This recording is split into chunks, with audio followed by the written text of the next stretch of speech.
Hello बच्चे, आज आप सभी को अपना YouTube चैनल ज्ञान विज्ञान रिसर्च सेंटर में स्वागत है। आज हम लोग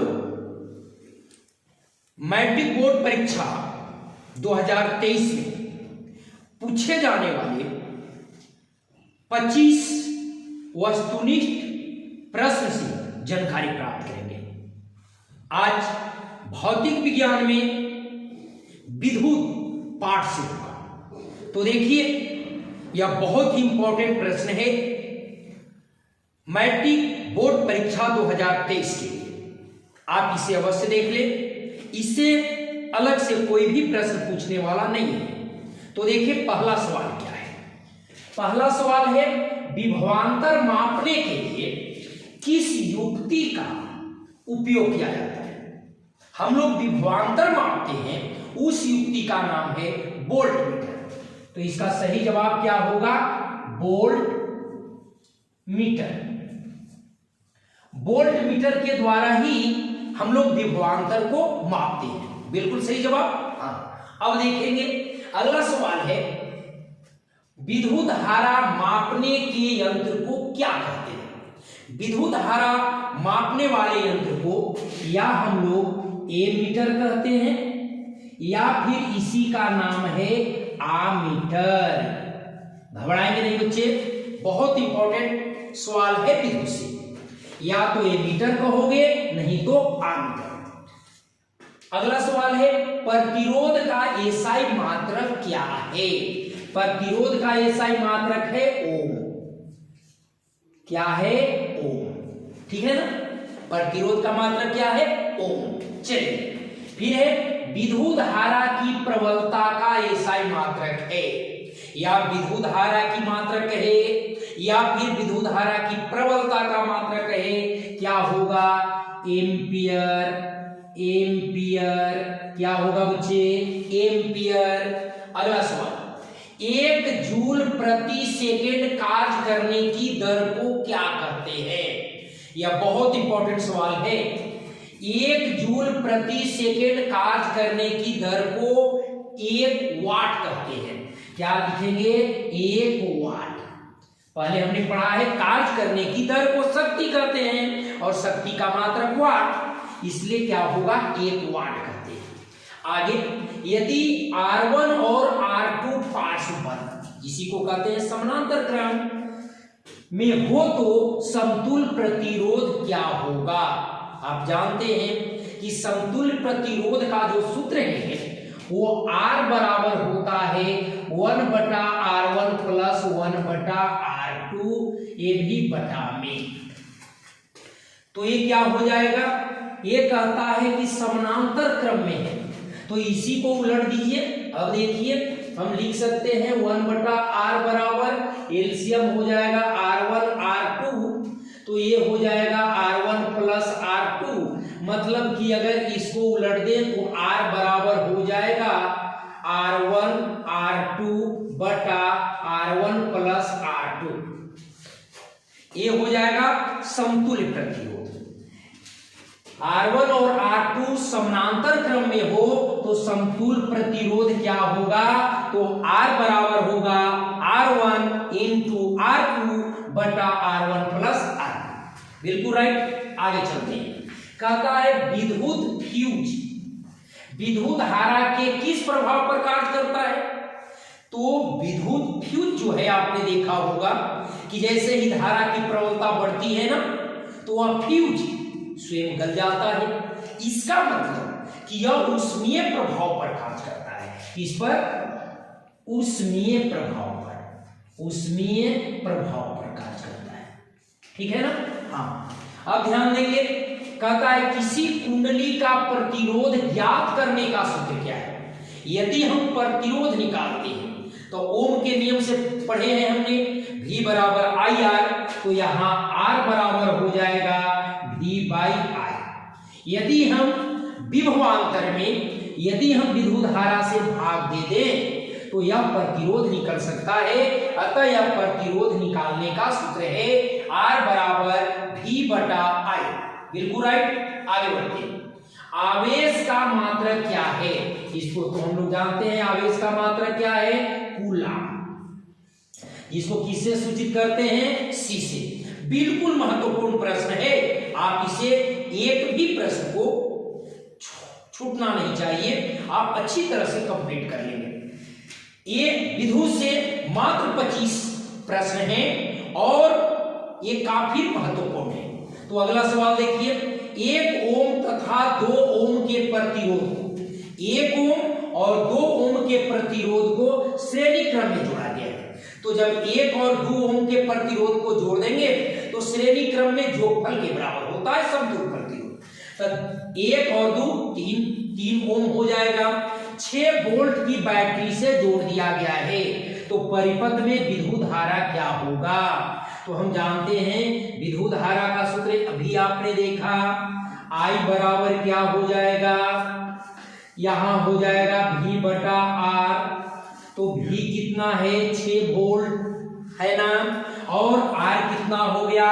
1 और 2 3 ओम, तो 3 से भाग दे देंगे तो 2 एम्पियर हो जाएगा।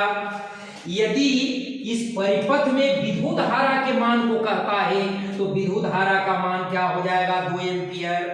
अगला सवाल, ओम के नियम का गणितीय रूप क्या है?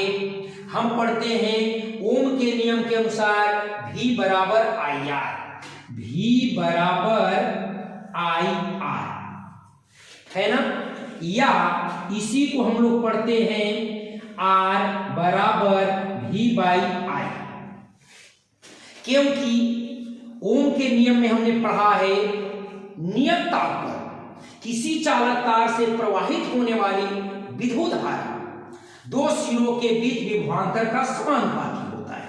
तो अर्थात R बराबर, R का जो मान है वह विभवांतर और विद्युत धारा के अनुपात के बराबर होता है। आइए, तो अगला सवाल है, विद्युत शक्ति का एसआई मात्रक क्या है? विद्युत शक्ति की बात करता है तो इसका मात्रक क्या है? वाट है ना, शक्ति का मात्रक वाट, विद्युत शक्ति का मात्रक वाट है ना बच्चे। तो अगला सवाल देखिए, विद्युत बल्ब का तंतु किसका बना होता है? ये भी काफी महत्वपूर्ण सवाल है।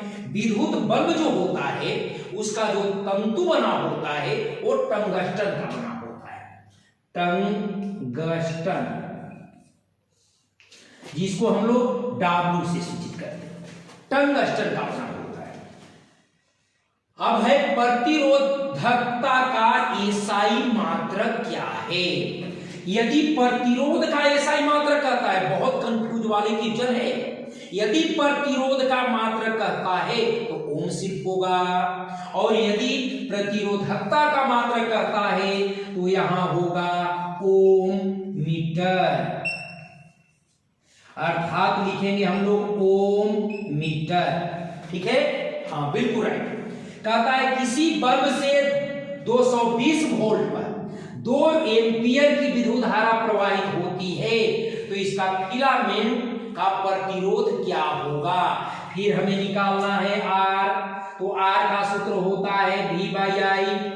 तो V कितना है देख लिया जाए, 220, तो यहां पर हम लोग लिख सकते हैं 220 बटा क्या होगा 2 एम्पियर, मतलब 2 कट जाएगा तो 110, यही आपका ओम होगा। इसका प्रतिरोध कितना होगा? 110 ओम। चलिए बिल्कुल राइट। अगला सवाल, विद्युत लघु पथन के समय, शॉर्ट सर्किट के समय, लघु पथन के समय परिपथ में विद्युत धारा का मान क्या होता है? बिल्कुल बढ़ जाता है। जब लघु पथन होती है, शॉर्ट लगता है, तो उस समय अचानक विद्युत धारा का मान क्या हो जाता है? बढ़ जाता है। यहां पर लिख देंगे बढ़ जाता है। ठीक है, अगला सवाल कहता है जब किसी चालक तार से विद्युत धारा प्रवाहित होती है तो कौन सा कण गतिशील होता है? यदि विद्युत धारा प्रवाहित हो रही है तो इलेक्ट्रॉन जो है वो गतिशील होता है, इलेक्ट्रॉन। क्या, कौन सा कण? इलेक्ट्रॉन। बिल्कुल सही जवाब। आगे बढ़ते हैं। चालक में जिस गुण के कारण प्रवाहित होने वाले विद्युत धारा का विरोध होता है, जिस गुण के कारण स्वयं विद्युत धारा का विरोध हो वह गुण कहलाता है प्रतिरोध। उसे क्या कहते हैं? तो लिख देंगे प्रतिरोध। ठीक है। अब यहां ध्यान दीजिए, अगला सवाल है, विद्युत बल्ब के अंदर लगे टंगस्टन तार के वाष्पीकरण को रोकने के लिए, टंगस्टन का तार बल्ब के अंदर वाष्पित न हो जाए, वाष्पन को रोकने के लिए हम क्या करते हैं भाई? कौन सी गैस उसमें भरी जाती है? तो यहां पर लिखा है क्या भरा जाता है? तो यहां लिखेंगे निष्क्रिय गैस, निष्क्रिय गैस। इसी को हम लोग नाइट्रोजन या फिर आर्गन कहते हैं, या नाइट्रोजन और आर्गन को भर दिया जाता है, ये निष्क्रिय गैस के रूप में होता है। आगे लिखेंगे, अगला सवाल देखिए, एक तार को खींच करके दुगना कर दिया गया है, तब उसका प्रतिरोध कितना होगा? बहुत इंपॉर्टेंट सवाल है। तो हम जानते हैं कि जैसे जैसे तार की लंबाई बढ़ती है वैसे वैसे इसका प्रतिरोध भी बढ़ता है। तो जब लंबाई दुगनी होगी तो प्रतिरोध भी दुगना होगा। इसका सही जवाब होगा दुगना होगा। कितना होगा? दुगना, दुगना होगा। जब लंबाई दुगनी होगी तो प्रतिरोध भी दुगना होगा। बिजली का चूल्हा मतलब इलेक्ट्रिक हीटर किस सिद्धांत पर कार्य करता है? तब ये हो गया, जब हमने हीटर में विद्युत धारा प्रवाहित करते हैं तो नाइट्रोम का तार गर्म होकर काफी ऊष्मा प्रदान करती है, अतः हम लिख सकते हैं यह किस सिद्धांत पर कार्य करती है? तो विद्युत धारा के उष्मीय प्रभाव पर, उष्मीय प्रभाव पर, विद्युत धारा के उष्मीय प्रभाव पर कार्य करती है। कौन? बिजली का चूल्हा। बिल्कुल सही जवाब। आगे है 1 किलोवाट घंटा तुल्य है, माने किसके बराबर है? तो ये बराबर होता है 3.6 गुने 10 के पावर 6 जूल के। यदि 1 किलोवाट घंटा है तो यह 3.6 गुने 10 के पावर 6 जूल के बराबर होगा। ये काफी इंपॉर्टेंट सवाल है, कई बार ये मैट्रिक बोर्ड परीक्षा में पूछा है, आप कंफ्यूज नहीं होंगे। चलिए अगला सवाल है, एक इलेक्ट्रॉन पर कितना आवेश होता है? या एक प्रोटॉन पर कहे या एक इलेक्ट्रॉन पर कहे तो उस पर आवेश होता है 1.6 गुने 10 के पावर -19 कूलम। याद रखना है। आगे बढ़ते हैं, अगला सवाल है, देखिए 24वां, हीटर में किस तार का उपयोग होता है? अभी हमने बताया कि हीटर में नाइट्रोम तार का, तो यहां पर लिखेंगे नाइट्रोम तार का उपयोग होता है। किसमें? हीटर में। आता है आमीटर का परिपथ में कैसे जोड़ा जाता है?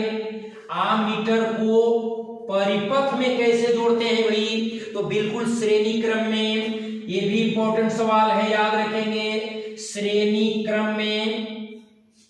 यदि आमीटर को परिपथ में जोड़ने की बात कहता है तो लिख देंगे श्रेणी क्रम में। आज विद्युत से 25 काफी महत्वपूर्ण वस्तुनिष्ठ प्रश्न को आपके बीच रखा है, परीक्षा के पहले अवश्य देख लें, इससे कोई फालतू प्रश्न पूछने वाला नहीं है। आज की पढ़ाई कैसा लगा? यदि अच्छा लगा है तो आप इसे लाइक, सब्सक्राइब, शेयर जरूर करें और यदि सुझाव के लिए हो सके तो कमेंट करना ना भूलें। धन्यवाद।